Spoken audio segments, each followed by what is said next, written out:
So hello everyone, welcome back to our channel. और आज मैं आपके सामने बायोलॉजी का सीरीज के अंदर क्लास लेके आया हूं मॉलिक्यूलर बेसिस ऑफ इनहेरिटेंस के बारे में। किसके बारे में? मॉलिक्यूलर बेसिस ऑफ इनहेरिटेंस के बारे में। मॉलिक्यूलर बेसिस ऑफ इनहेरिटेंस में हमें क्या क्या पढ़ना है? That is all about DNA and RNA। That is all about DNA and RNA। DNA and RNA के बारे में हम सारी चीजें पढ़ेंगे और सारी चीजों को समझेंगे भी। DNA एंड RNA के बारे में सारी चीजें पढ़ेंगे और सारी चीजों को समझेंगे भी। That's the first point of our today's agenda. उसके बाद अब हमें क्या देखना है कि न्यूक्लिक एसिड्स क्या क्या होते हैं, न्यूक्लिक एसिड्स क्या होते हैं, न्यूक्लिक एसिड से बनता क्या क्या है, ये सब कुछ हमें समझना होगा। That is the part of our agenda number 1। तो सबसे पहली चीज, न्यूक्लिक एसिड्स। न्यूक्लिक एसिड्स क्या है? Nucleic acids are the building block. Nucleic acids are the building blocks of genetic material. आपको ये चीज, ये लाइन दिख रही होगी कि न्यूक्लिक एसिड्स क्या है? Nucleic acids, DNA and RNA, they are the building blocks of genetic material. किसका बिल्डिंग ब्लॉक है? जेनेटिक मटेरियल का। किसका बिल्डिंग ब्लॉक है? जेनेटिक मटेरियल का। नेक्स्ट चीज क्या कि इनहेरिटेंस, जो इस चैप्टर की खासियत, तेल लगा लो, उसके बाद नाम में घुसो। क्या कि द ट्रांसफर ऑफ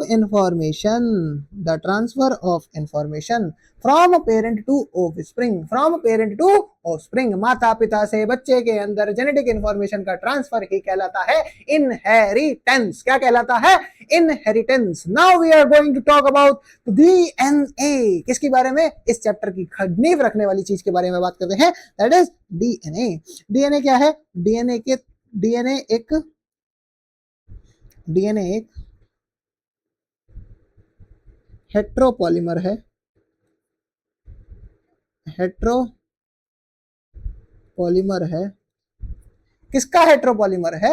वो एक हेट्रोपॉलीमर है of nucleic acids. DNA is heteropolymer of nucleic acids. इसके कितने कंपोनेंट होते हैं? तो इसके 3 कंपोनेंट है बेटा। तीनों के तीनों कंपोनेंट देखो, nitrogenous bases, nitrogenous bases, nitrogenous bases, nitrogenous bases, nitrogenous bases, nitrogenous bases. Nitrogenous bases कौन कौन? Purines, pyrimidines, purines, pyrimidines, purines, pyrimidines. Pentose sugar, pentose sugar, आ जाओ पेंटोज शुगर पर। डीऑक्सी राइबोज DNA बनाती है, राइबोज RNA बनाती है, और फॉस्फेट ग्रुप तो पाया ही जाता है। अब आते हैं पॉलीन्यूक्लियोटाइड चेन, जो कि DNA को जोड़ने के काम में आती है, उसकी बात करो। क्या sir? It is a heteropolymer of nucleotide. ये क्या है? हेट्रोपॉलीमर ऑफ न्यूक्लियोटाइड है। अभी बताया था ये बात, ये लाइन अभी बताई भी थी स्ट्रक्चर ऑफ पॉलीन्यूक्लियोटाइड चेन की। नाइट्रोजनस बेसिस क्या क्या किसमें पाए जाते हैं वो देखते हैं।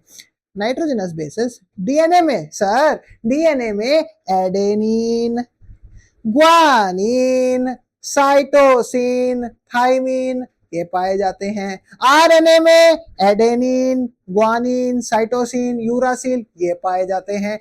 ओके सर, ओके बेटा, आगे बढ़ो मेरे लाल। आगे मैंने जब तुमसे बढ़ने को बोला तो तुमने क्या बोला? सर हमको कुछ इंपॉर्टेंट स्टार पॉइंट दिख रहे हैं। हाँ जी बेटा, ये स्टार पॉइंट को अगर आप देख पा रहे हो तो ये स्टार पॉइंट बहुत इंपॉर्टेंट भी है। क्यों इंपॉर्टेंट है? क्योंकि आओ अब समझो। सबसे पहला स्टार पॉइंट कह रहा है कि the linkage between nitrogenous bases and sugar, इसको हम लोग क्या बोलते हैं? एन ग्लाइकोसिडिक लिंकेज बोलते हैं। इसको हम लोग क्या बोलते हैं? एन ग्लाइकोसिडिक लिंकेज बोलते हैं। ये क्या क्या कह रहा है कि linkage between nitrogenous base and sugar is called an glycosidic linkage, and linkage between phosphate group and nucleoside is called phosphoester linkage. इसको क्या बोलते हैं? फॉस्फोएस्टर लिंकेज बोलते हैं। इसको क्या बोलते हैं? Phosphoester linkage. अब आगे बढ़ो, ऊपर की लाइन पढ़ो। Two nucleotides are linked through 3 prime to 5 prime phosphodiester bond to form a dinucleotide. इसको क्या बनाना है? डाइन्यूक्लियोटाइड। टाइड बनाता है। इसको कौन बनाता है? डाई न्यूक्लियोटाइड बनाता है। ये चीज समझ में आई तो थोड़ा सा नोट्स बना लो, मैं साइड होते जाता हूँ। इतने हिस्से के नोट्स बना लेना, चूहा मत खाना प्लीज, मैं कह रहा हूँ। इसको छोटा कर देता हूँ जिससे तुमको और अच्छे से दिखेगा। अब तुम लोग इसके नोट्स बना सकते हो।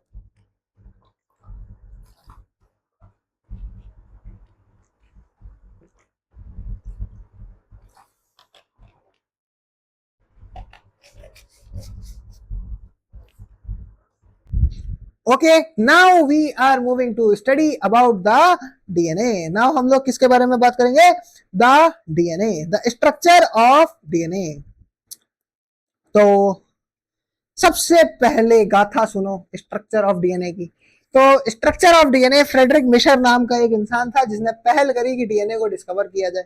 उसने क्या बोला कि डीएनए जो है वो एक न्यूक्लियस के पस सेल से निकलता है। डीएनए इज आइसोलेटेड फ्रॉम पस सेल ऑफ न्यूक्लियस, मतलब पस सेल के एक न्यूक्लियस से निकलता है। तो फ्रेडरिक मिशर साहब ने बोला कि मैं इसको नाम दे देता हूं न्यूक्लियन। यहाँ पे लिखी भी हुई है ये बात। क्या नाम दे दिया इन्होंने? न्यूक्लियन नाम दे दिया। क्या नाम दे दिया इन्होंने? न्यूक्लियन नाम दे दिया। फिर उसके बाद इन्होंने कहा कि नहीं, इससे काम नहीं चलेगा। तो दो साइंटिस्ट और आए जिनका नाम है James Watson and Francis Crick. 1953 में ये दोनों आए और इन्होंने प्रपोज किया double helix model of DNA. क्या प्रपोज किया? Double helix model of DNA को प्रपोज किया। वो किसके ऊपर बेस्ड था? तो देखो, it was based on X-ray diffraction data produced by Maurice Wilkins and Rosalind Franklin. ये इन दोनों के द्वारा दिए हुए डेटा को इन्होंने एनालाइज किया और डीएनए का डबल हेलिक्स मॉडल दे दिया। Double helix model of DNA से निकल के आते हैं कुछ इंपॉर्टेंट पॉइंटर्स, उनके ऊपर बात कर लो। ये तुम्हारे नीट के एग्जाम में बहुत काम आएंगे। सबसे पहला क्या कि पिच ऑफ हेलिक्स कितनी होती है? That is 3.4 nanometre. कितनी होती है? 3.4 नैनोमीटर। और इसको अगर एंगस्ट्रॉन्ग में कैलकुलेट करें, that is 34 angstrom. That is how much? 34 angstrom. 34 angstrom. और number of base pair in each turn कितने होंगे? 10 बेस पेयर। मतलब एक एक टर्न पे कितने बेस पेयर? 10 base pair.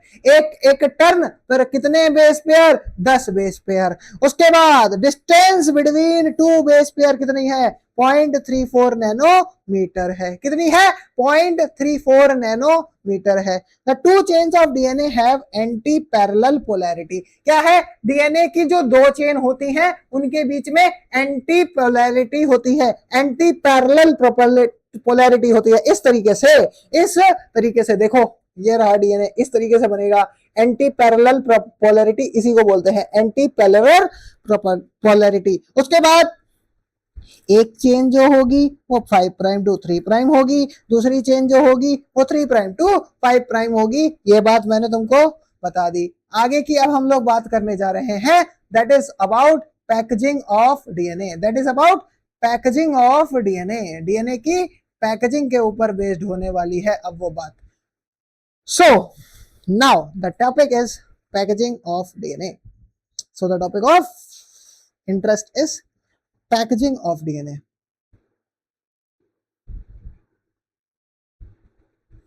अब हेडिंग लगाओ, पैकेजिंग। अब पूरा लिख लिख के पढ़ेंगे, वो थोड़ा सा इंट्रोडक्शन वाला पार्ट था तो लिख लिख के नहीं पढ़ा, अब लिख लिख के पढ़ेंगे पूरा chapter, packaging of DNA.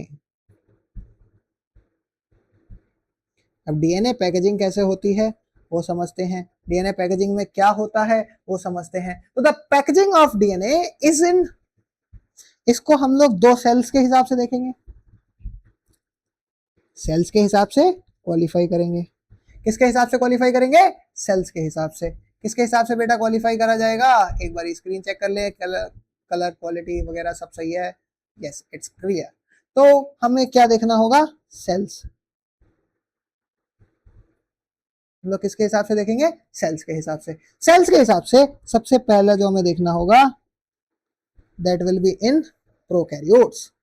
That will be in prokaryotes, in prokaryotes.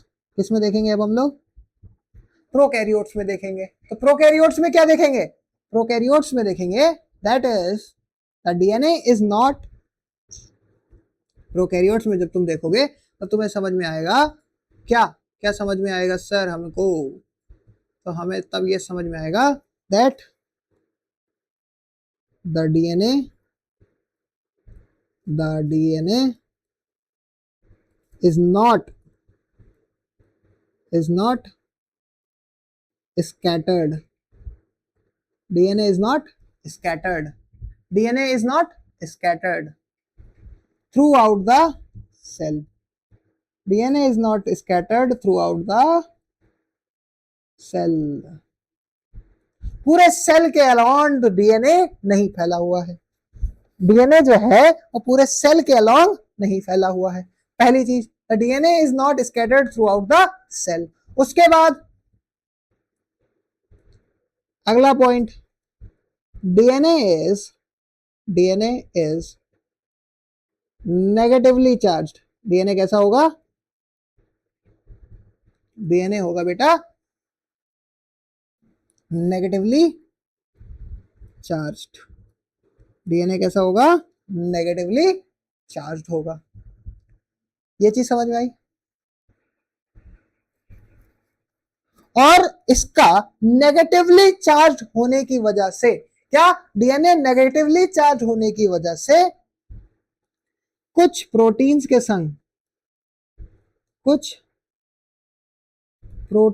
संग लिंक करेगा।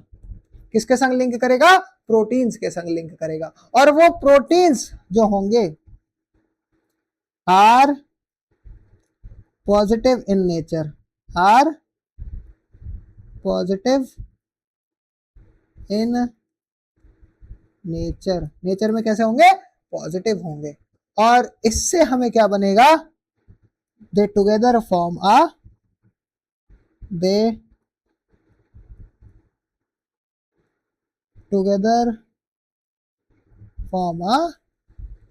न्यूक्लियोइड। ये क्या बनाएंगे? एक न्यूक्लियोइड बनाएंगे। ये किसको बनाएंगे? एक न्यूक्लियोइड को बनाएंगे। ये होगा प्रोकैरियोट्स में। अब हम बात करेंगे किसकी? यूकैरियोट्स की। अब हम बात करेंगे किसकी? ये तो बात हुई प्रोकैरियोट्स की। अब हम किसकी बात करेंगे? यूकैरियोट्स की। किसकी? Eukaryotes. In eukaryotes.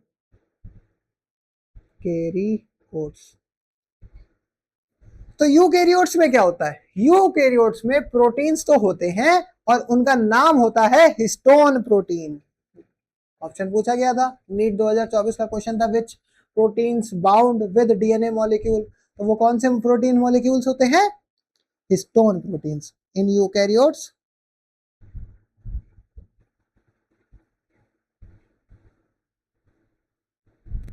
the DNA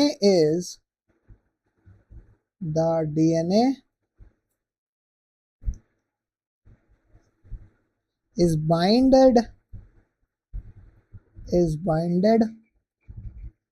to a set of proteins,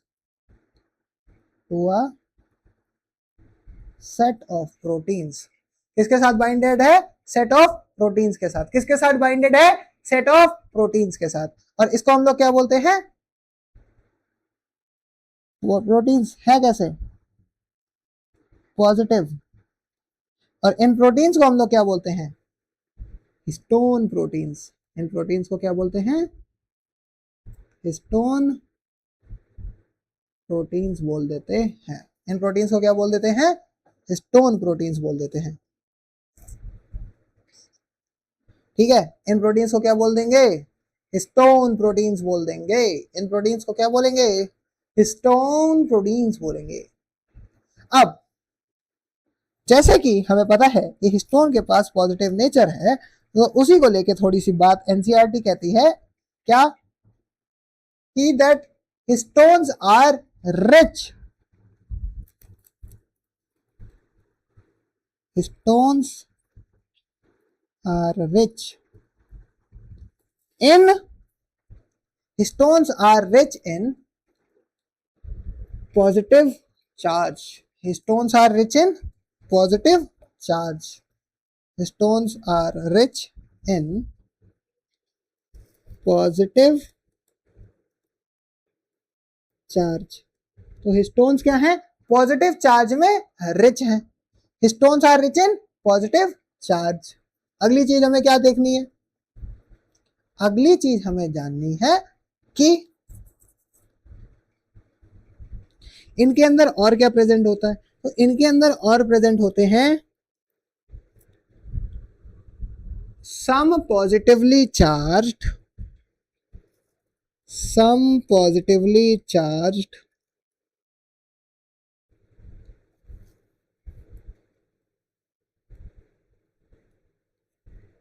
amino acids.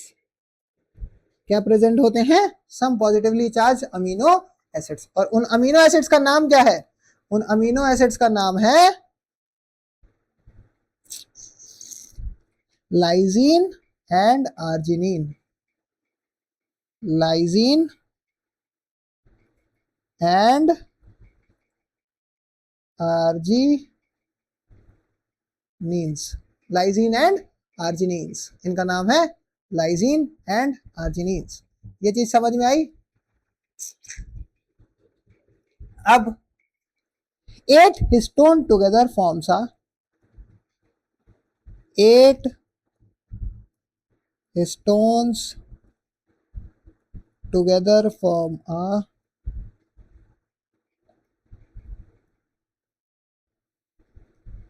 group of stones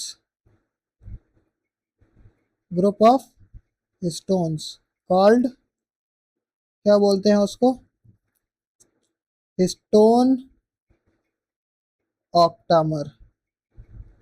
क्या बोलते हैं? Stone octamer. 8 स्टोन मिलके एक वो बना रहे हैं. क्या बना रहे हैं? 8 स्टोन मिलके क्या बना रहे हैं? 8 स्टोन्स मिलके जो बना रहे हैं वो एक ग्रुप बना रहे हैं जिसको हम लोग बोलते हैं स्टोन ऑक्टामर. ठीक है. अब समझते हैं. जैसे मान लो ये एक हिस्टोन है, ये एक हिस्टोन है,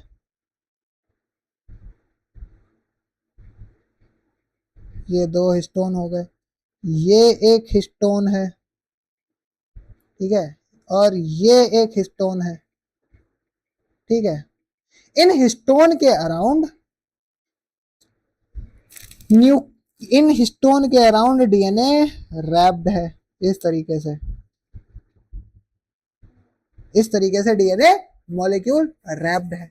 जब ये डीएनए मॉलिक्यूल रैप होता है, इस पूरे स्ट्रक्चर को क्या बोलते हैं?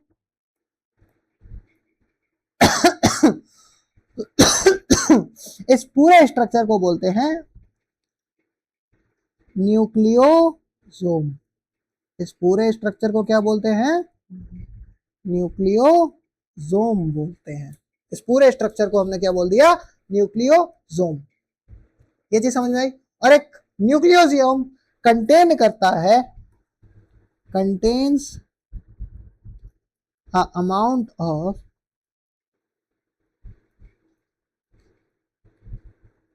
200 बेस पेयर्स. कितने बेस पेयर्स? 200 base pairs. कितने? 200 बेस पेयर. कितने बेस पेयर? 200 base pair. कितने बेस पेयर? 200 base pair. ये चीज समझ में आई? देखो मेरे ऊपर लिखा हुआ है कितने बेस पेयर? 200 base pair. एक न्यूक्लियोसोम में कितने base pair? 200 base pair. Sir नाच के क्या याद कर लेंगे? हाँ याद कर लेंगे. न्यूक्लियोसोम के अंदर कितने base pair? 200 base pair. 200 base pair, 200 base pair, 200 base pair, 200 base pair.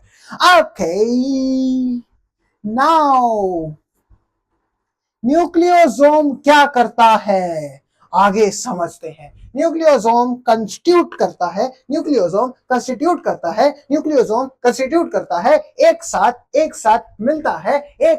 मिलता है और मिलके क्या बनाता है? सर न्यूक्लियोसोम कंस्टिट्यूट करता है, एक साथ मिलके बनाता है क्रोमेटिन. क्या बनाता है?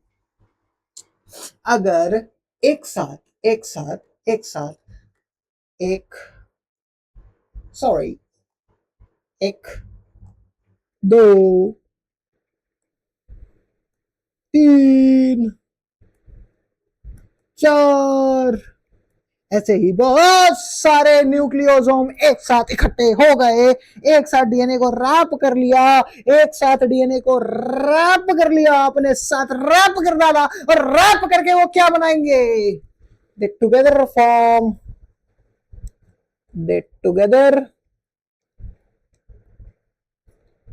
Form a condensed structure, a condensed structure called chromatin, called chromatin. Sir मजा आ रहा है, मजा तो हम अभी और लाएंगे बेटा, मजा तो अभी हम और लाएंगे जब तुम्हें आगे की चीज पढ़ाएंगे। अब हम लोग बात करने जा रहे हैं, चर्चा करने जा रहे हैं किसके ऊपर?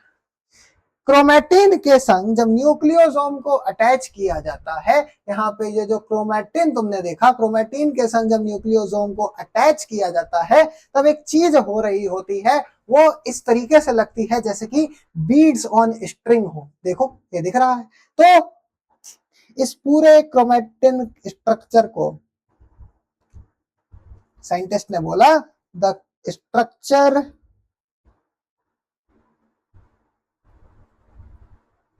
of binded the structure of binded nucleosome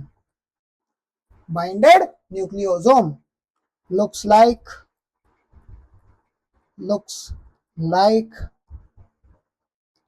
beads on string। किसकी तरह दिख रहा है? beads on string। ऐसा लग रहा हो जैसे मोतियों में पिरो दिया हो, ऐसा लग रहा हो जैसे मोतियों में पिरो दिया हो। beads on string, it looks like beads on string। okay, this is how the DNA packaging is done, and now we are moving towards the properties of genetic material। Sir search of DNA नहीं पढ़ाओगे क्या? देखो बेटा, search of genetic material से questions कम आते हैं, तभी हम थोड़ा सा जिन पार्ट से क्वेश्चन इस समय ज्यादा आ रहे हो उनके ऊपर फोकस कर रहे हैं। जस्ट बिकॉज बायोलॉजी का सीरीज का मेन मोटिव क्या है? बायोलॉजी का सीरीज का मेन मोटिव यही है कि जितने इंपॉर्टेंट टॉपिक्स हो उनको जल्द से जल्द कवर किया जाए। Now we are moving towards properties of genetic material.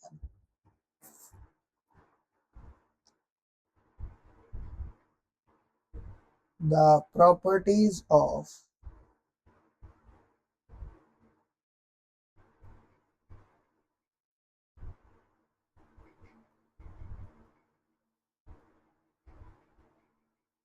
genetic material। क्या मतलब हुआ इसका? कि मतलब एक जेनेटिक मटेरियल सिर्फ डीएनए ही क्यों है, आरएनए क्यों नहीं? आरएनए ही क्यों है किन्हीं किन्हीं में, डीएनए क्यों नहीं? तो वो चीज को समझने के लिए ही लाई गई क्या? Properties of genetic material.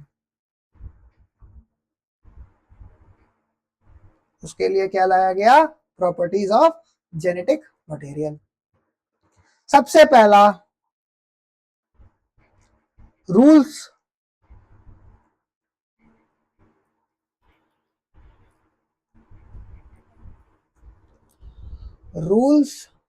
To be a genetic material। Rules to be a genetic material. एक जेनेटिक मटेरियल की खासियत क्या क्या होती है? सबसे पहला एबिलिटी टू जेनरेट। क्या होनी चाहिए इसके पास?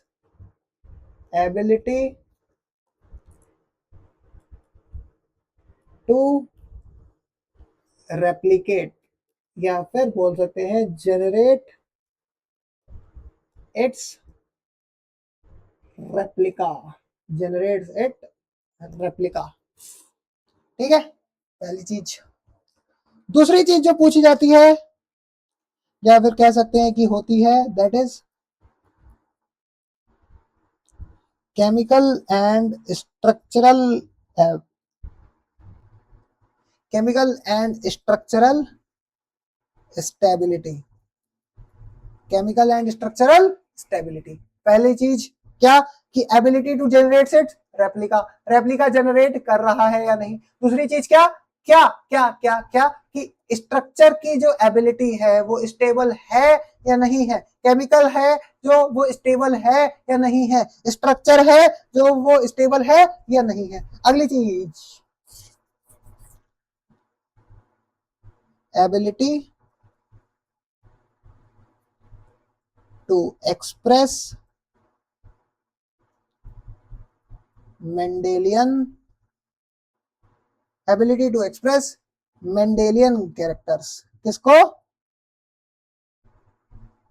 मेंडेलियन कैरेक्टर्स को एबिलिटी, मेंडेलियन कैरेक्टर्स को एक्सप्रेस करने की एबिलिटी है या नहीं है उसके अंदर। किसके अंदर?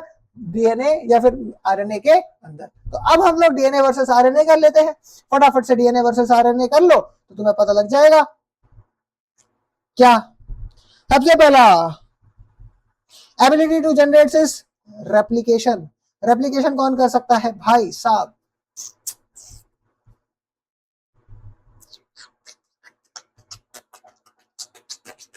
सोचा सोचा सोचा सोचो सोचो बेटा, सोचो बेटा, सोचो बेटा।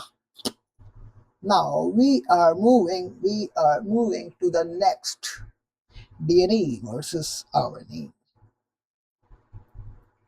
DNA versus RNA। तो आओ सबसे पहला point, structural ability, structural stability,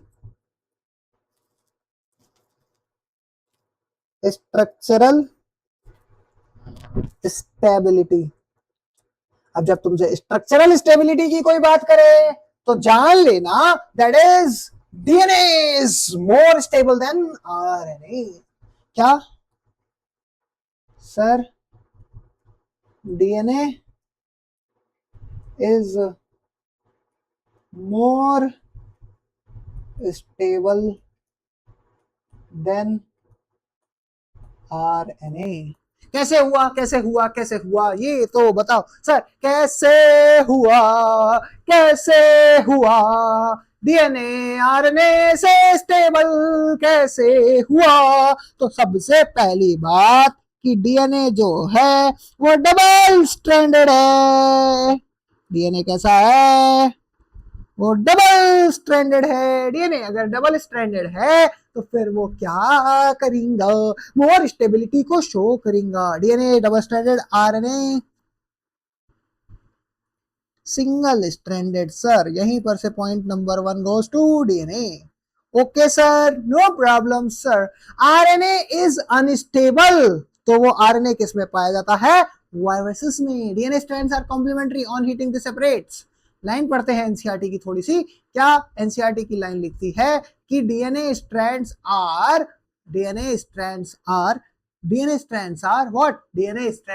are complementary. DNA strands are complementary. Complementary होने की वजह से वो अप्रोप्रिएट कंडीशंस में टुगेदर आते हैं। एक साथ आने के बाद वो प्रॉपर्टी शो करते हैं that indicates the stability of DNA. DNA की स्टेबिलिटी ज्यादा है आरएनए से, तो DNA is more stable than RNA. But genetic information store करने में कौन आगे होगा, आरएनए या डीएनए? तो इसी को ध्यान रखो। स्टोरेज ऑफ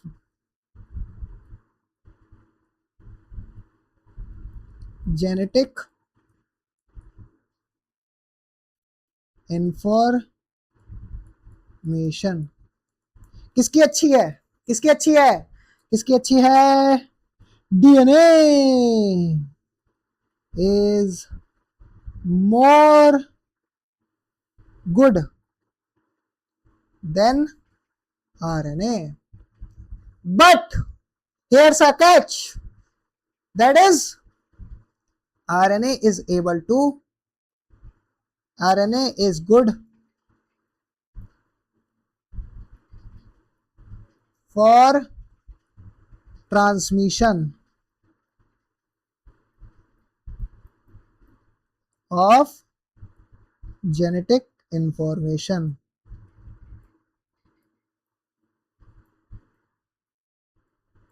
आरएनए जो है वो जेनेटिक इंफॉर्मेशन के ट्रांसमिशन के लिए बढ़िया है, but not for the storage. That's why one more point goes to DNA and RNA.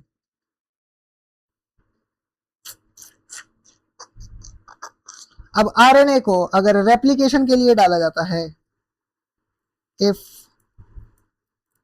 RNA enters for replication, it forms protein. But in case of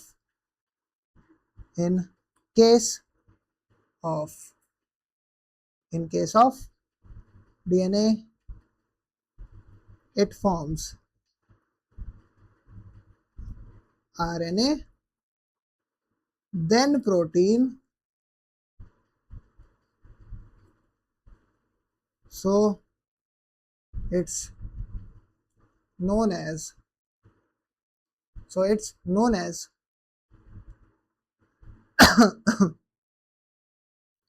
RNA dependent. तो genetic material कौन होगा? हमेशा DNA होगा. आज की class के लिए इतना ही रखते हैं. नेक्स्ट क्लास में मिलते हैं. थोड़ा सा नया सेटअप था, थोड़ी सी नई चीजें थी, सोचा थोड़ा सा ट्राई करता हूं, तुम लोगों के साथ वार्तालाप करता हूं, तुम्हारे एक्सपीरियंस को जानता हूं. कमेंट करना, लाइक करना, चैनल को सब्सक्राइब करना. अगर अच्छी बायोलॉजी, अच्छा कंटेंट, और एक थोड़ा सा टीजर दे देता हूं, एक बहुत बढ़िया सी चीज आने वाली है, और वो क्या है? क्लास 9 का बैच. सर कब? देखते जाओ और इंतजार करो. और एक और चीज बता देता हूं, मैथ्स की भी फैकल्टी ढूंढ ली है. क्या सर? मैथ्स की भी फैकल्टी ढूंढ ली है. लेक्चर में इतना बड़ा चीज लिख कर दिया सर. अरे डरो नहीं, DNA is better than RNA. आज के लिए इतना ही. मिलते हैं नेक्स्ट क्लास में. तब तक के लिए सभी को बाय बाय, नमस्कार, टेक केयर.